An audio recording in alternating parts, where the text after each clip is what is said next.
teka. Teka muna, parang guys, ang lalim. Oh no! Ang lalim guys. Walang preno. Teka lang. Oh, naman. So bago nga mangyari yon mga kaingats, ikukwento ko muna sa inyo kung paano nangyari yon. So eto nga, pumunta ako dito sa ating paboritong shop kay Mirgo Moto Accessories, diba? So dito tayo nagpapa-PMS para magpapalit ng preno. Kasi, ayan, kung makikita nyo mga kainats, grabe oh, kumakaskas na talaga. Ibig sabihin yan, bakal sa bakal na. Ayun oh, yung rotor disc natin, ayun oh, diba, grabe oh. So, talagang manipis na talaga siya. Ang hindi ko maintindihan is, 1 month pa lang naman itong brake pad ko. At ayun nga, tinira na nga ni Boss Mirgo. Ayan, si Boss Mirgo, malupiton talaga. So, ayan oh, papapalitan na natin mga kaingat. So, papakita yan mamaya ni Boss Mirgo kung gaano kanipis. Ayan oh, kinalas niya na. Ayan oh, grabe, ang nipis na pala talaga mga kaingat. Pero wala pang 1 month yan ha. Yun. So, okay na agad. Ganun lang kabilis guys. Ang lupit. Basta talaga si Boss Merg dyan tumira, malupit. Yun o, okay na. So makakapag-preno na tayo ng maganda nito. Oh. So ayun nga mga kaingat, paalam na ako kasi alam ko okay na talaga. Kasi napalitan na ng brake pad eh. At eto na nga nangyari. Ayun, so okay na guys. Yung pinalitan natin na preno, no? Alright. Okay talaga sa Mirgo. Ay, teka.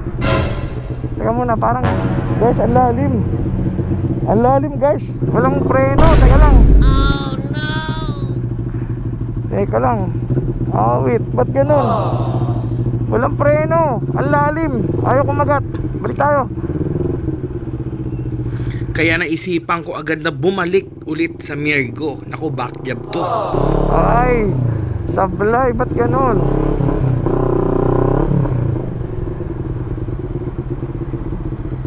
Yun, ito. Boss Megs! Nawala ng preno! Ayari!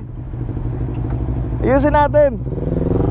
So ayun nga, chinek ulit ni Boss Mirgo. At hindi namin makita kung saan ang dahilan. Dahil okay naman yung brake pad at okay naman yung mga fluid. Kaya ang ginawa niya, blinid niya muna. Yan. At saka ayun, hinanginan niya. Baka barado lang kasi doon sa may bandang brake hose. So kitang-kita ko yung hirap talaga ng mga mekaniko kasi katulad nito, hindi nila makita, 'di ba? So magiging back job, sasabihin natin kaagad back job kasi nga hindi nila naayos, 'di ba? So nagpapalit ka lang ng preno tapos bigla ka nawalan talaga ng preno. Ayan. So hindi lahat mga kaingat is back job. So ito pala yung dahilan. Ito dito guys, kaya pala hindi pumasok yung fluid. Ayun oh. Natutupi siya doon, ayun oh. Ayun oh, nakatupi siya.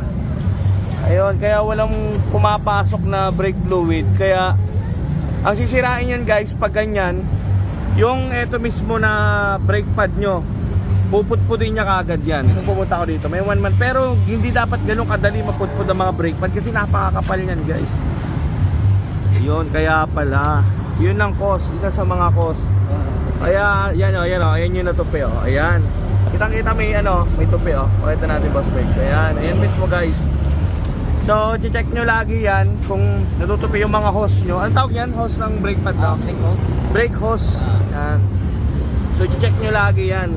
Kapag lumalim na yung ano nyo, yung apakan ng preno, ibig sabihin wala na pumapasok na brake fluid. So, napakahalaga din yan guys.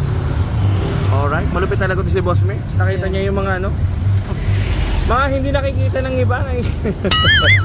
May third eye, ang mekanikong may third eye. So, okay na nga guys. Pero, syempre, sinusure talaga ni Boss Mirgo. Ayan, so, pinibleed niya ulit. Ayan, nililinisan niya yung brake hose. Ayan, pinapalabas niya yung langis yan, no? Pag binibleed, yan, dyan lumalabas yung langis. Ayan, so, papalitan yun. Nire-repealan niya rin pala ng langis. Syempre kasi tinanggal niya. Ayan, so, mabusisi talaga and inaayos talaga. Dito sa Mirgo Shop Moto Accessories, grabe talagang pag-aalaga sa mga motor natin. 'Di ba? Yun ang pinakamahalaga doon. Kapag ang isang mekaniko ay may malasakit sa kanyang mga customer, hindi lang basta-basta pagkakitaan, 'di ba? Yun ang pinakamaganda doon. Pinakamasarap sa pakiramdam. So, feel at home kayo dito sa Mirgo Moto Accessories. Okay na. Ayan, so goods na talaga mga kaingat. Eto, totoo na to. Goods na talaga. Alright. Magaling talaga si Mirgo, no? Kalahin mo yun, nakita niya yun. Yun lang pala yun. Hirap na hirap kayo maghanap sa nakatuping hose lang pala. At ang malupit pa nito, hindi na ako siningil ni Boss Mergs sa labor, di ba? Pero kabait si Boss Mergs. At saka nakita niyo naman yung mga motor doon na nililinisan. Talaga napakalinis, guys. Pag nagpa-PMS kayo, diretso linis na, guys. Grabe yan, lupit. So ayun, hanggang dito na lang, guys. Okay na yung preno ko. Yan, subukan natin doon sa medyo malayo-layo. Yan, subukan natin yung preno. Op, ya. Okay, galing. Op. Okay, ang galing. Nakakapag-preno na ako. Op, ya, galing. Dama-dama sa pabaka chamba. Op, okay, galing. So hanggang dito na lang mga kaingat. So gano'n, no? Pag may mga ano kayo, mga troubleshooting na gano'n, di ba? At least may natututunan tayo kahit pa paano. Alright.